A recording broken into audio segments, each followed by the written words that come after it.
Salamu alaikum wa rahmatullahi wa barakatuh. Ô âme en quête de vérité, tu n'es pas ici par hasard. Chaque jour, Allah envoie des signes à ceux qui ouvrent leur cœur. Des épreuves, des rappels, des murmures. L'entends-tu? Si tu ressens cet appel, alors écoute, réfléchis, approche-toi d'Allah. Bienvenue dans ce voyage spirituel. Qu'Allah éclaire ton chemin. Une promesse avant l'aube. Et s'il existait un moment que le temps lui-même ose à peine frôler, un moment caché entre deux souffles du monde, l'un appartenant à la nuit, l'autre au jour, un moment si silencieux que même les anges s'y déplacent en douceur. C'est avant l'aube, avant Fajr, avant le tumulte, un intervalle invisible. Mais dans cet invisible se cache l'infini. Ce n'est pas un simple moment, c'est un appel sacré, voilé aux yeux pressés, mais révélé au cœur qui cherche. C'est là que le ciel s'ouvre, là où les cieux descendent vers la terre, là où chaque plainte, chaque souffle, chaque larme devient une prière. Et Allah, écoute, as-tu déjà ressenti ce frisson étrange? Celui qui te réveille avant que ton réveil ne sonne? Comme si ton âme elle-même te secouait doucement. Comme si quelque chose t'appelait. Quelqu'un t'attendait. C'est dans cette obscurité profonde que naissent les plus grandes lumières. C'est là que les secrets, les plus puissants, sont révélés à ceux qui savent s'arrêter. À ceux qui savent plier leur ego, étendre leur cœur. Ce moment, il ne se vend pas. Il ne s'achète pas. Il ne se programme pas. Il s'offre à ceux qui viennent sincèrement. Et dans ce moment suspendu, deux choses. Deux gestes simples, mais lumineux comme des étoiles dans l'obscurité. Deux actes si puissants que le destin peut se réécrire avec. Deux clés pour tout recevoir.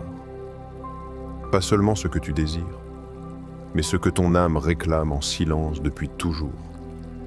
Et si tu pouvais tout changer maintenant?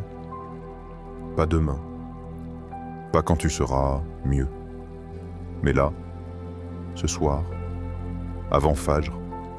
Et si Allah t'attendait, simplement pour t'écouter, pas pour que tu sois parfait, mais pour que tu sois vrai. Les gens cherchent des secrets partout, dans les livres, dans les vidéos, dans les gourous, mais le véritable secret, il se tient là, immobile, dans un silence profond, entre deux respirations du monde. Il attend que tu viennes, non pas avec ton intelligence, mais avec ton cœur ébréché, fatigué, sincère.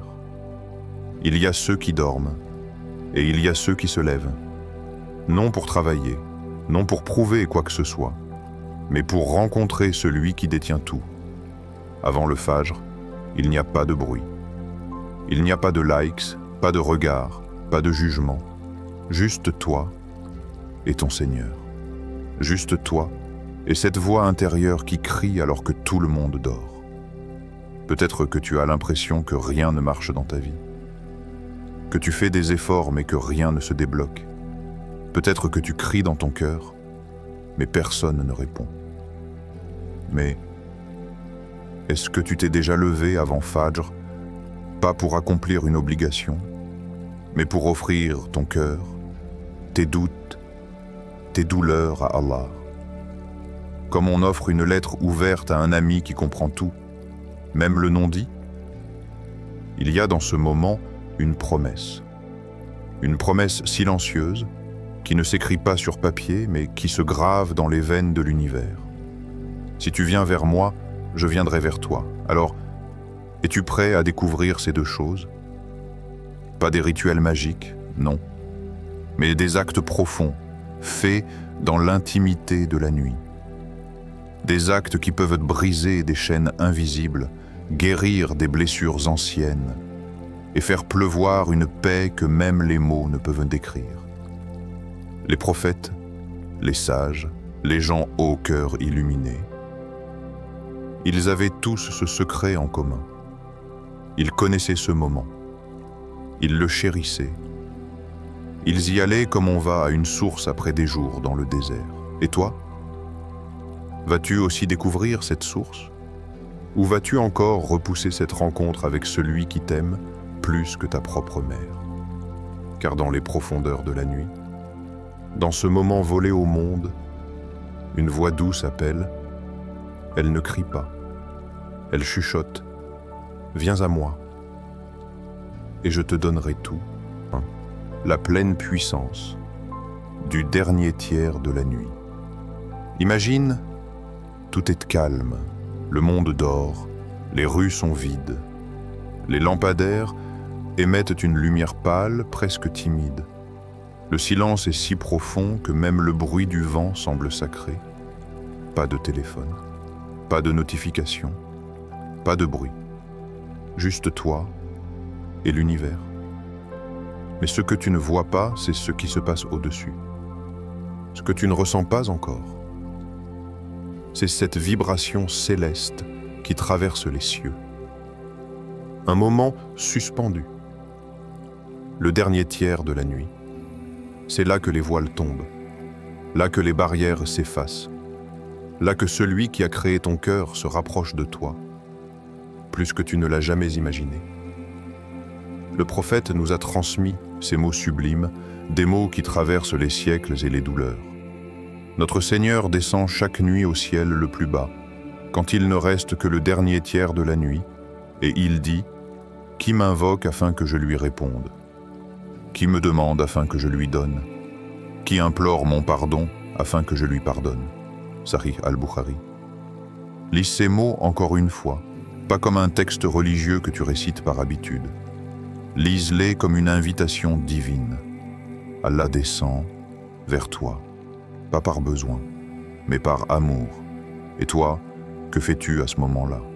Dors-tu avec un cœur plein d'inquiétude, alors que celui qui peut tout résoudre t'attend? Juste avant l'aube, est-ce que tu lui as déjà parlé? Vraiment? La première chose que tu peux faire, la première clé de cette promesse avant l'aube, c'est lui parler avec ton cœur. Pas avec des mots compliqués, pas avec des discours religieux trop longs, mais avec ta sincérité nue. Dis-lui ce que tu ressens. Dis-lui ce que tu ne dis à personne, ce que tu caches derrière ton sourire, ce que tu as honte d'avouer à toi-même. Il n'a pas besoin que tu sois éloquent. Il n'a pas besoin que tu sois parfait. Il a juste besoin que tu sois présent. Imagine maintenant une femme. Elle vit seule. Depuis 3 ans, son mari est parti vers l'au-delà. Elle n'a ni enfant, ni famille proche. Juste une petite pièce, un tapis de prière et un cœur qui refuse d'abandonner. Chaque nuit, elle se lève avant le Fajr. Elle ne connaît pas tous les doigts en arabe, mais elle parle comme une enfant parle à son père, comme une âme parle à son créateur. Elle pleure, non pas de faiblesse, mais parce qu'elle sait qu'Allah écoute dans ce moment-là plus que jamais. Elle ne demande pas d'or, ni de gloire. Elle demande la paix, l'amour, la sécurité intérieure. Et 3 ans plus tard, sans même s'en rendre compte, elle reçoit tout cela, mais pas d'un coup, pas sous forme de miracles spectaculaires. Elle reçoit une force intérieure qui la rend plus solide que le marbre. Elle reçoit une lumière dans le regard. Elle reçoit une certitude douce. Je ne suis jamais seule. Elle dira plus tard, Allah m'a donné plus que ce que je pouvais imaginer, juste parce que je me levais pour lui. Et toi, mon frère, ma sœur, quand as-tu fait cela pour la dernière fois? Pas pour cocher une case, mais pour t'abandonner dans le silence. Allah dit dans le Coran, dans la sourate As-Sajda, verset 16, « Leurs flancs s'arrachent à leur lit pour invoquer leur Seigneur par crainte et par espoir, et ils dépensent de ce que nous leur avons attribué. Coran 32, 16.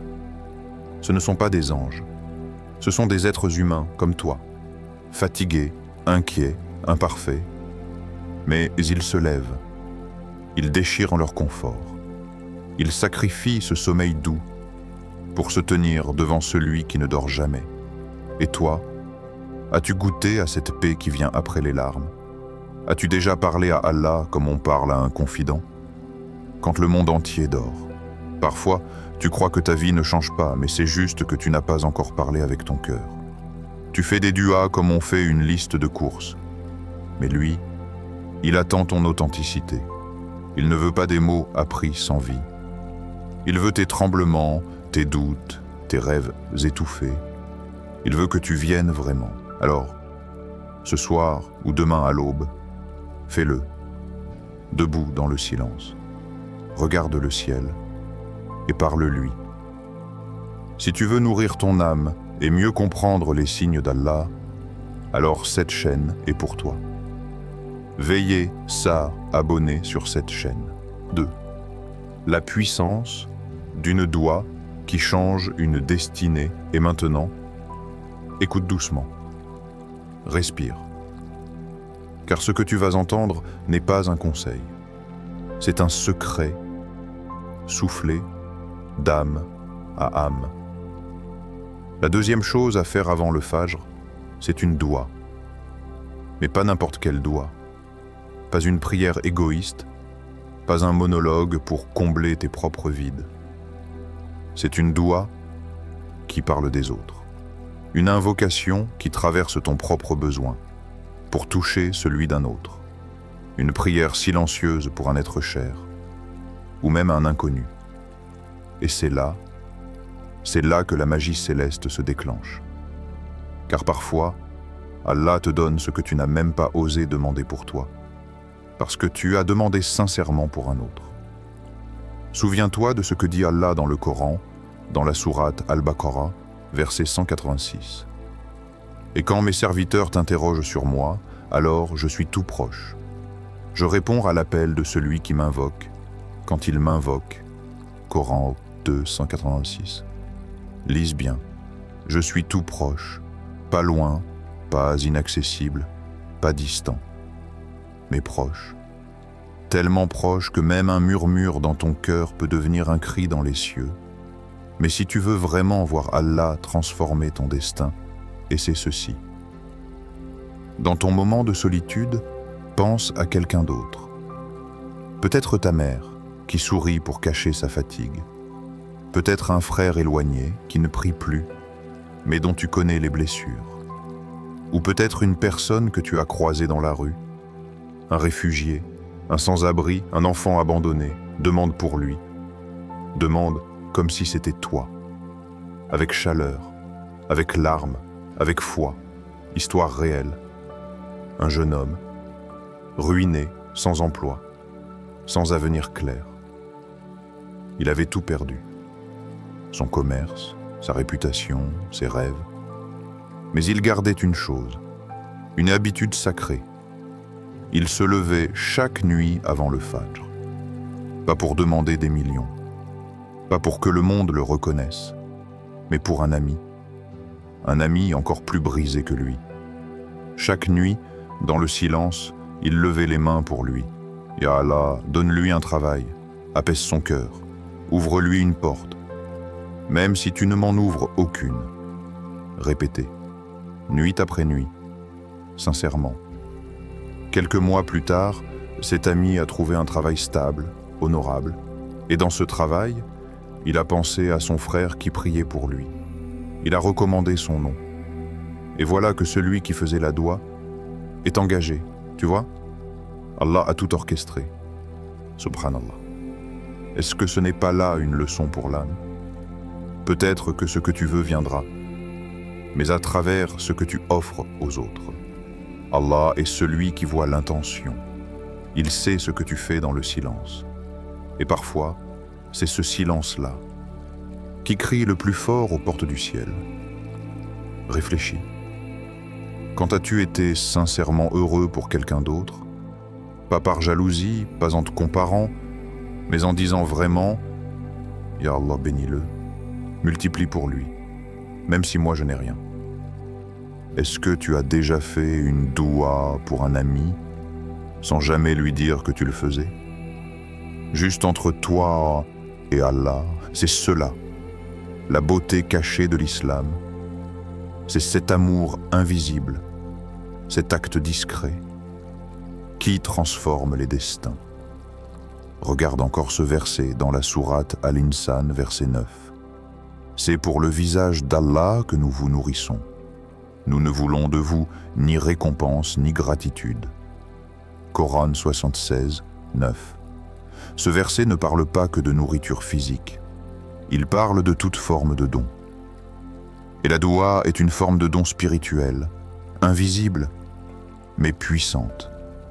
Et toi, quand as-tu donné une partie de ton âme dans une prière qui ne te concernait pas directement? Quand as-tu pleuré pour la douleur d'un autre, comme si c'était la tienne? Peut-être que ta libération, ton succès, ton bonheur, sont cachés dans cette doua que tu feras ce soir pour quelqu'un d'autre.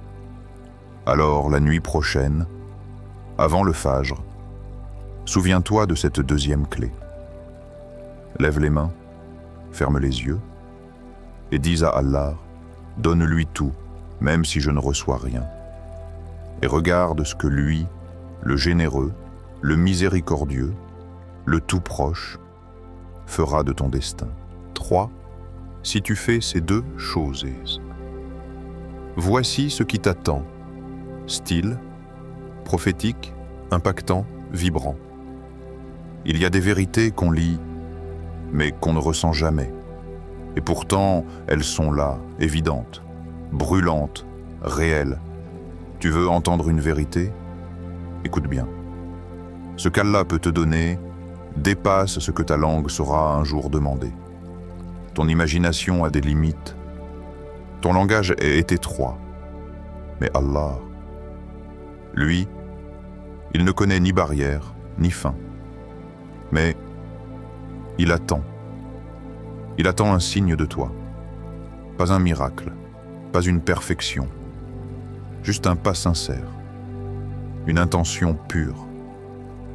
Et il veut que ce pas, tu le fasses avant Fajr, avant que les écrans ne s'allument, avant que les soucis du jour ne prennent leur place, avant que ton esprit ne se perde dans les urgences du monde. C'est là que tout se joue, dans ce moment oublié de l'humanité mais béni par les cieux. Tu veux que ton cœur cesse de trembler? Tu veux sortir de cette impasse où tu tournes en rond depuis des mois? Tu veux que quelque chose change enfin? Alors, écoute ces mots comme s'ils venaient de ton Seigneur lui-même. Et quiconque craint Allah, il lui donnera une issue favorable et lui accordera ses dons par des moyens qu'il n'aurait jamais imaginés. Coran 65, 2, 3. C'est une promesse divine, pas une probabilité, une garantie du Tout-Puissant. Mais elle commence par toi. Fais ces deux choses, pas 50. Pas une longue liste, juste deux. Premièrement, parle à Allah comme à ton protecteur le plus intime. Pas comme à une entité lointaine, pas comme à un juge sévère, mais comme à celui qui t'a créé, qui t'a vu naître, qui a entendu chaque battement de ton cœur, même quand toi tu ne l'entendais plus. Dis-lui, Ya Rab, je suis fatigué, je ne comprends plus, mais je sais que tu m'aimes, et ça suffit. Dis-lui avec tes mots, avec tes larmes, avec ton silence même.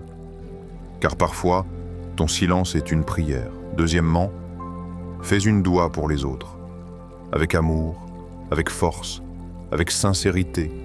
Demande pour ce frère qui doute. Demande pour cette sœur qui souffre. Demande pour ce monde qui s'égare. Et regarde ce qu'Allah fera pour toi. Car quand tu éteins ton propre feu pour allumer la lumière de quelqu'un d'autre, le ciel s'ouvre et ta lumière intérieure commence à briller. Alors, prépare-toi à voir ta vie basculer lentement vers la lumière. Pas dans l'immédiat peut-être, pas à la seconde, mais avec une sagesse divine, une précision céleste. Allah va te donner pas forcément ce que tu veux, mais mieux, toujours mieux. Tu voulais un emploi? Il t'accordera une mission. Tu voulais de l'amour? Il te donnera une paix que personne ne peut voler. Tu voulais une sortie? Il t'offrira une élévation. Et tout ça? Pourquoi? Parce que tu t'es levé dans la nuit, alors que personne ne te voyait et que tu as parlé à lui. Ne minimise jamais ce moment. Ne minimise jamais ces deux actes, car ce sont eux, ces simples gestes invisibles, qui écrivent les plus grandes pages de ton destin. Tu veux tout? Alors offre à Allah ces deux choses et observe. Observe comment, en silence, le ciel s'organise pour toi. Merci d'avoir pris le temps de regarder cette vidéo. Que les enseignements partagés ici vous apportent paix, lumière et proximité avec Allah. N'oubliez pas de vous abonner à la chaîne pour continuer ce voyage spirituel ensemble et de partager avec ceux qui en ont besoin. Nous sommes tous unis dans la quête de la vérité et de la sagesse divine. Que chaque pas sur ce chemin soit une bénédiction pour vous et pour tous ceux qui vous entourent. Qu'Allah nous guide et nous protège, et qu'il nous accorde la meilleure fin. Amen.